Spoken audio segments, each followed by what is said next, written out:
Join Town Pump's Pump It Up Rewards Plus program and never pay full price for fuel again. Save 5 cents on every gallon every day at any Town Pump across Montana. Plus, earn and redeem points on your favorite in-store items to get free stuff with our clubs. Stop in and pick up a rewards card. Download the Pump It Up Rewards Plus app today. Or visit townpump.com/rewards to register and start saving. Town Pump. Right down the road. Pump it up. Oh, yeah. There's always a party in Montana, whether you're going to a wedding, a football game, a concert. Montana Party Bus can get you there safe and will take you anywhere in Montana. You can relax with friends in style, luxury, and safety. Western Montana based for local and regional travel within Montana borders. Montana Party Bus is great for both large and small groups with a capacity of up to 30 guests. If you want to elevate your event, call them anytime, 406-200-8096. You can also visit mtpartybus.com. Travel anywhere in Montana in style with the Montana Party Bus.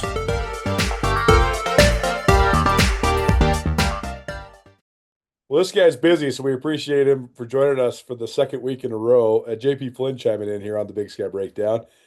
Crosstown this week when it comes to high school. That's pretty fun.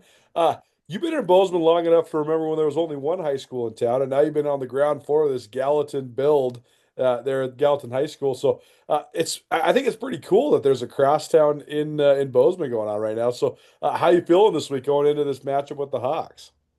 You know, it's just like any crosstown or any rivalry game. You never know what you're going to get. It's always going to be both teams' best game. You're always going to get their A game. You're always going to give your best to make sure that you give your A game. So you never know what's going to happen on the other end. You know, last year we had a hard-fought one that we were in total control of. Some things didn't go our way. They made some plays. Next thing you know, it goes into double overtime. Luckily, we were able to squeak it out. But, I mean, that's how this game goes. There's a lot of good talent on both sides of town, and it's going to be a fun one. Yeah, double overtime. I mean, that was one of the classic games of the year last year in the regular season, right? Yeah, it was pretty sweet. It was a fun game to be a part of, fun environment. The place was rocking the whole time. I mean, that place was filled to the gills, standing room only. The field line was lined with people. The berm on the back end of Van Winkle was lined with people. It was awesome. It was the best environment I've seen at Van Winkle. Well, I know I can't ask the college coaches about what the guys that are getting recruited are all about, but I can't ask you, right? Is that part of the rules? Can I ask you about Bobby Gutzman and committing to the Cats? I think we can, right? Yeah, I think so. Well, he scored a bunch of touchdowns for you last week, and then the day after that, he gave his commitment. So a pretty good weekend for him. Yeah, he's an awesome kid. He's an awesome football player. He's got the ability to stretch the field vertically. On the offensive side, on the defensive side, you know, he's a lockdown kid. We call him Gucatraz Island, you know, like Alcatraz. You're not only on an island with him out there, but you're locked up at the same time. You know, he's a good football player, man. Really good football player, super athletic, okay, and super unassuming when you meet him. If you were to talk to him, no offense, Bobby, but the interview would be pretty boring. Okay, it'd be a pretty boring interview. You know, he's just a very nice, humble kid who puts his nose down and comes to work every single day. And, you know, he's got some God-given abilities with athleticism. He can jump out of the gym. He's got like a 37-inch vertical, 38-inch vertical. Yeah. You know, he's a speedy kid, just a good kid all around. I couldn't be happy for him. Well, that's awesome, man. And Bobby, if you're listening, we'll catch up with you pretty soon here to talk about your commitment. All right, so let's talk about the Cats last week. It's interesting, just all the – I know. Here's the thing. Okay, here's a theory I have, though. If Mercyhurst wasn't called Mercyhurst, if they were just called Eastern Missouri or, you know, Southern Texas or something like that, people wouldn't be as up in arms about this, right? Like, I got two dudes that are working on the sidelines for me now in Bozeman taking video, and the first video that the dude sent me was Mercyhurst kicking off to Montana State. I'm looking at a couple of the guys, I'm like, those dudes don't look like what I thought was going to look like on Mercyhurst, right? I don't know. I think that it's like this anonymous school. It's only 2,700 kids. It's, you know, in the middle of nowhere, Erie, Pennsylvania. They've only been D1 for a year. Here's the thing, man. I think that team's actually kind of good. Like I think they're going to like give some people some fits in the league that they're in. Remember Alex Caressa, the quarterback from Portland State, when you were like a junior? Yeah, I do. That quarterback reminds me of him, like a little short guy who could just like extend plays and just get it out of his hands. I don't know, man. I know that we're going to get into some of the things the Cats need to do better because there's certainly a lot, but I think if that school was called something different besides Mercyhurst, people would have a different perspective on the game on Saturday. Yeah, no, obviously it wasn't great. I think that it's just the typical, you've played your 3 games, Right. you went to Oregon, then you played South Dakota State, you play now you're playing San Diego. Okay, you kind of stomp on San Diego and you think Mercyhurst is just going to come in here and roll over for you just because you're Montana State and they're playing in Bobcat Stadium. Like, it's not really how it works. There's an old saying that my dad used to always tell me. It's like, you play the game for a reason, right? That you don't know who's going to win. Now, should a team win? Sure. Right. That team should necessarily win the game, but the better team doesn't always win. The best team doesn't always win. Right. It's just who shows up and plays the best on that any, given Saturday or Sunday, whatever. Okay. So to me, I think the Cats probably just overlooked them a little bit. They're probably looking to get forward to conference play. I don't think they were well prepared. There's some schematic things that I was just kind of questioning. I'm like, you're running power against a 4-eye, asking a tight end to dig out a 4. I'm just like, it just didn't, you know Right. what I mean? Some of it just didn't make a whole lot of sense to me and what they were trying to accomplish. But it is what it is. They won. We're moving on to, conference play next week. Yeah, and I also wonder if there's the psychological underestimating, right? But then there's also, like, if you watch the way Montana State rotated specifically their lines, like on the offensive line, it was like dizzying to try to keep track of. Like I'm like taking notes, right? And I think that they thought they could do that because they thought they were just gonna rush for 400 yards and score 57 points, like they Yeah, did a year ago, right? 100%. Like, it kind of looked like that. You got Everett rotating at right guard every other series. You got JT continue to play center now, which wasn't what the move was prior to Burke getting hurt. Right, It just looked like, I don't know if it was for a development purpose or if it right, was a we still aren't sure purpose. I don't know. right. I'm not sure. I just But wonder I if mean, they're trying to find their best five still, right. because like I think part of it, this question was asked on Twitter. Somebody asked me this, so here's your answer. Somebody was saying, why was Mastel playing guard and not center? Well, it's because he broke his snapping hand, so he's ready Mhm. to be back. He's just not ready to. I think he'll probably be back at center in a week. But then that begs the other question of, do you want to switch centers after you've had the same center for 4 weeks? I don't know, but that 100%. was one of the dominoes where you have this guy's playing guard, but they played Fleischman at both right guard and right tackle, so they're getting him some reps back at power tackle. They flipped Jefferson back to the left side, so he could get some reps there too. I just feel like they were mixing and matching for a lot of different reasons, and I don't know. I mean, like Beacon said after the game, we won the game. So the Yeah. you play like that and you don't win. I think you're probably pretty mad. They were pretty flustered afterwards, but they still won the game. I mean, at the end of the day, it's a lot easier to fix things after a win, right? There's only one stat in football you can't go back and fix, and that's a win or a loss. Okay, everything else is fixable. Everything else is addressable. It can be addressed in the following week in practice, in film and meetings. And there's always a cold cut reason or answer to why the decision's being made or how to fix whatever the problems are, right? But when a loss is a problem, you can't go back and change that. So at least we're addressing this after a win and not after a loss. What I always try to do is I just always try to evaluate personnel first, and I think there's a lot of Bobcat people that are saying, okay, where's this team at? Well, what's going on with this football team, and I think that they have great talent. Like I think they have really good talent, like almost everywhere.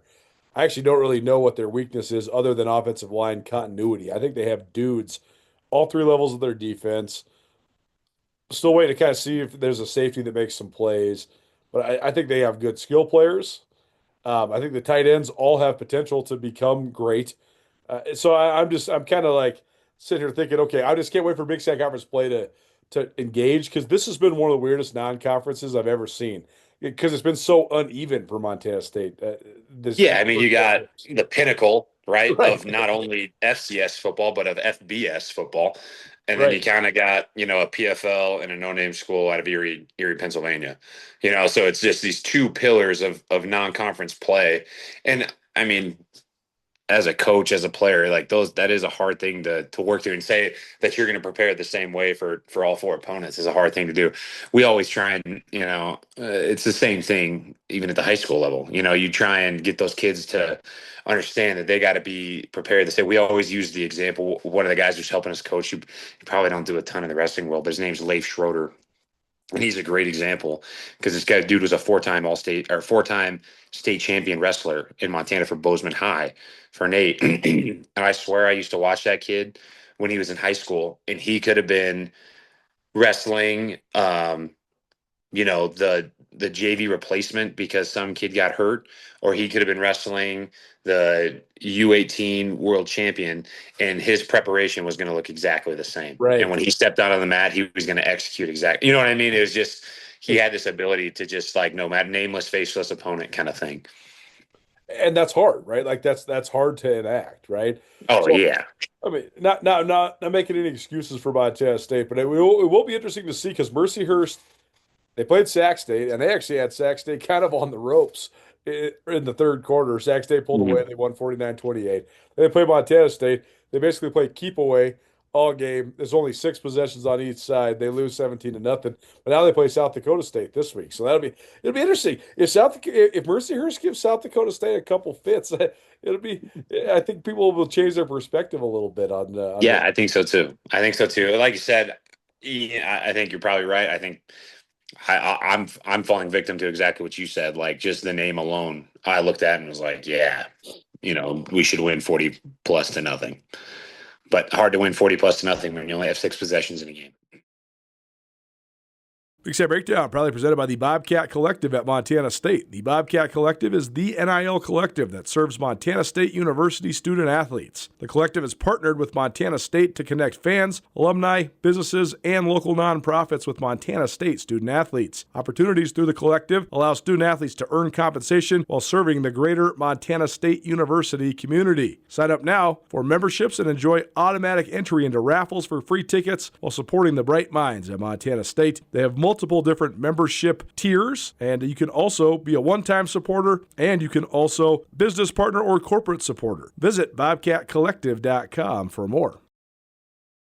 All right, JP Flynn here on the Big Sky Breakdown. Eastern Washington coming to town this week, but I was hearkening back earlier this week to some of the old school Eastern games that I covered, and you were a part of some of these. These are some of the craziest games in Big Sky Conference history, man. I was like reading my game recap from the 2015 game when you guys were in here. Oh, 2015 game? No, 2015 we were here. No, 2014 was in Bozeman. 2014 was 52-51. 52-51 in Bozeman, and the next year was when you guys set the Big Sky Conference record for total yards in the game, 718 total yards. You had 40 first downs. And lost. Yeah. Yeah. It's the craziest shit I've ever seen in my life, man. Yeah. Dude, I just remember, I'll never forget my freshman year. My freshman year was Cooper Cup's coming out party. Oh, yeah. And so we played them early in the year. So I had gotten into the starting rotation, like game 2 or game 3. I think we played them probably like week 5, somewhere in there. Right. And we were 2 Cheney, and they had these 2 Washington drop downs, the Halu brothers, these big Polynesians who were, oh my gosh, were they good? They were good. They were hard headed. They were explosive. And they probably each weighed 320 plus. I mean, dude, they were massive, and they were hard to block. And it was a tight game. It wasn't, I think it was like a 2-possession game, and then maybe a 10 or 11-point game. I can't remember exactly, but I'll never forget. It was like 3rd and 8. If we got the ball back, it was 1-possession game at the time. We were going to have a chance to go down and either take the lead or, tie the game up. And Cooper Cup, they run like a little smoke screen to him out in the flat, and the dude like drops it and then pins it off his calf and is like hopping on one leg. Okay. And then brings the ball up, spins out of a tackle, and gets the first down. And I was just like, who is this guy? Who is this guy? Yeah. So it turns out he was Cooper Cup. When you're like a peer of this guy, and you see that though, because I remember being in the press box for this, and I remember seeing him that game, and then I remember seeing him against Montana, and I was like, dude, this dude is the best. This is the best dude I've ever seen. Like, I'm gonna, like, if I don't have a game to cover, I'm gonna drive to Cheney and watch this guy. And we ended up doing that in like 2016 because I think both Montana schools missed the playoffs. So I just went and rode over to Cheney for like a couple weekends in a row to go watch him. But when you're like on the field with this guy, do you know, like, do you see that? You're like, man, this guy's ridiculous. Do you follow him after that? Dude, to be honest, it just always like as an offensive line guy, you're usually not watching the Sure. back end of anything, right? And Right. so and then you would just turn and watch the ball, and sure enough, the dude's open. You're just like, okay, like here Penn we go caught it. again. Penn caught it. Yeah, and then it's just he catches everything. Doesn't matter if he's got to Yeah. leave his feet. Doesn't matter if he's got to go up across the middle. Like he just everything that was in like a 12-foot radius of the guy, it was like it was going to get stuck to his hands somehow. I was talking to Dakota about this though. Then you watch him catch, 130 passes for 1,900 yards in the NFL and beat the Super Bowl MVP. And Yeah, you're like, well, I guess nobody can stop him. Montana State or Montana or anybody else's side. Like he did the exact same thing in the Super Bowl. So pretty elite I talent. don't feel that bad anymore. Yeah. So this when you were playing, you guys kind of thought Eastern was a rival, right? Because they still think that Montana State is a rival. I was talking to Best earlier today. Did you guys kind of think that when you were playing? Yeah, Oh yeah, of course.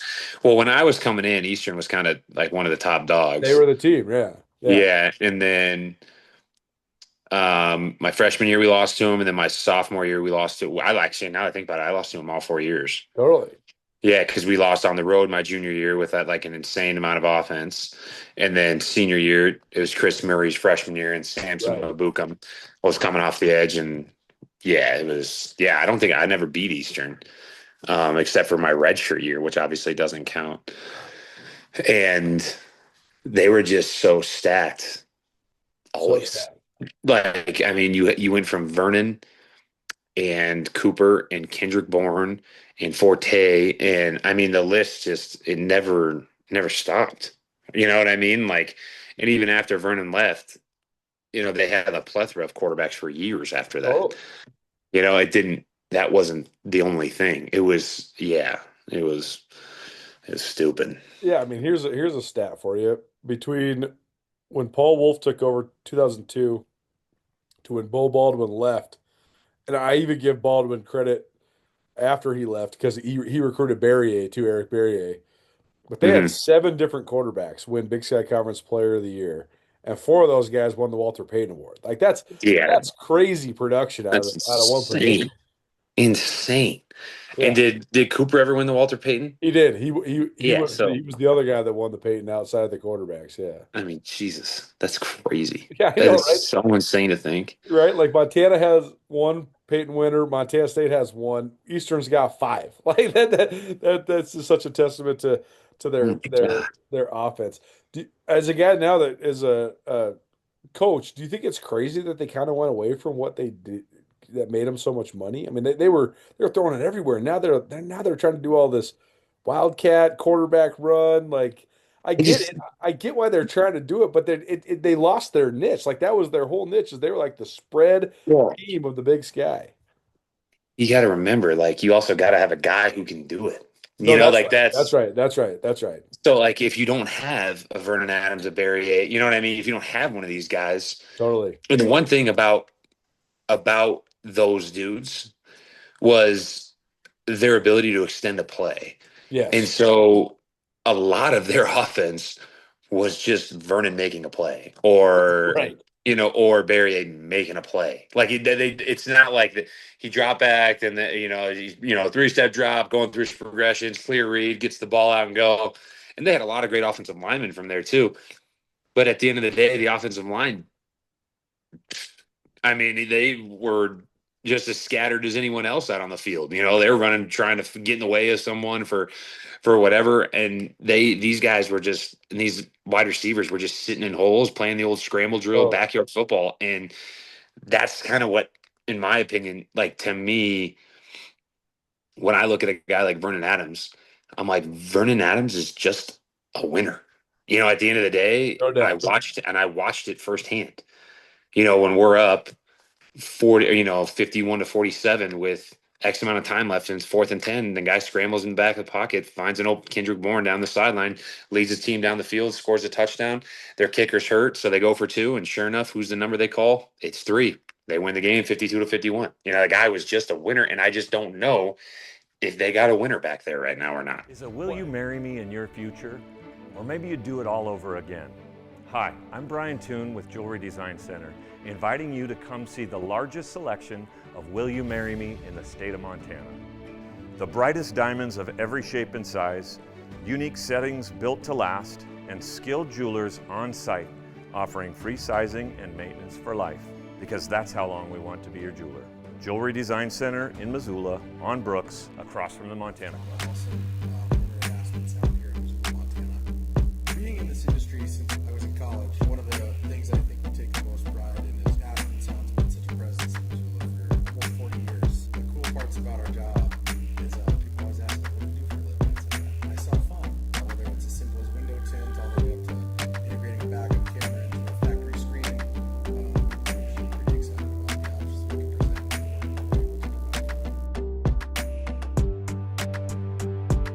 Yeah, and you know, to compare anybody to Big Play VA is tough because I mean the dude's still playing pro football, right? Like Yeah.